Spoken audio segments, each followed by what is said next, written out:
सर्वांना मार्गदर्शन करण्यासाठी उपस्थित असणारे माननीय नामदार श्री चंद्रशेखर बावनकुळे साहेब यांचं सर्वांच्या उपस्थितीमध्ये सर्वांच्या वतीने मनपूर्वक स्वागत करीत आहोत, त्यांचा सत्कार आणि सन्मान करीत आहोत।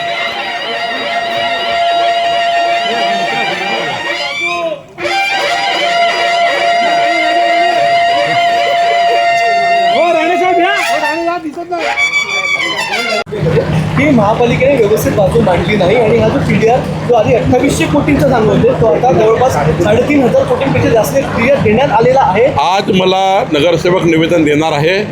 मी माननीय मुख्यमंत्री महोदयाशी या विषयावर सविस्तर चर्चा करेल, गरज पडले तर माननीय मुख्यमंत्री याची चौकशी लावेल। सर, तलाठी भरती संदर्भात काही आपण मुदतवाढ देणार आहात का? तलाठी भरती आता निघालेली आहे, या संदर्भात काही ज्या ज्या ठिकाणी मुदतवाढ मागितली त्या ठिकाणी देऊ।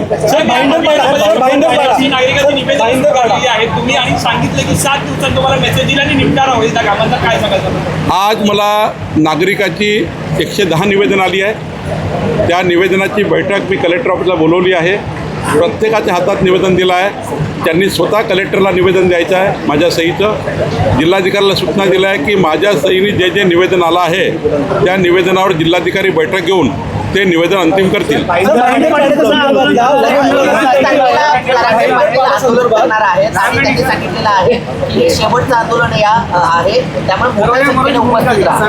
नाही, आंदोलनाचे मुद्दे बघावे लागतील, काय मुद्दे आहे। यापूर्वीच मराठा आरक्षण संबंधी राज्य सरकारने प्रचंड पुढाकार घेतला आहे आणि जे काय राहिलं असेल ते आपण पुन्हा करू। पण जरांगे पाटीलचं आंदोलन कशा मुद्द्यावर आहे चेक करावं लागेल, कारण यापूर्वी जे मुद्दे मांडले आहेत ते सरकारने सोडवलेले आहेत।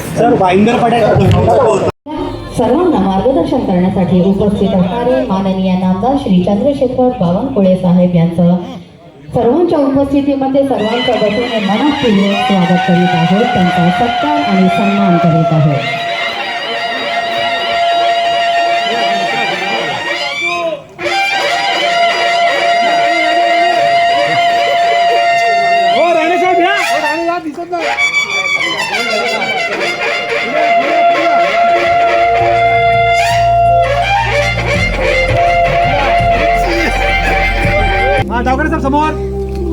पाठोपाठ फेडरेशनचे उपाध्यक्ष श्री निंबा पाटील आपणास विनंती आहे की आपण माननीय आमदार श्री संजयजी केळकर साहेब यांचं स्वागत करावं।